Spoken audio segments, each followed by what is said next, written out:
How to fix TikTok crashing. TikTok keeps crashing every time you open it.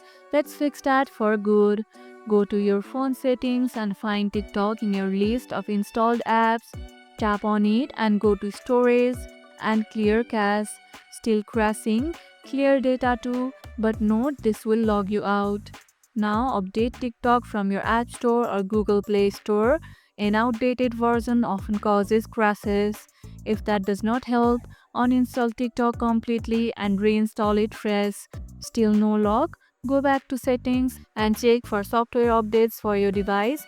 It could be a compatibility issue. Disable battery saving mode while using TikTok. Aggressive battery settings can force it to crash. How often does TikTok crash for you? Share your device name in the comments below. And if this video helped, hit the like button, share it, subscribe, and leave a comment. Thanks for watching, and I'll see you in the next one.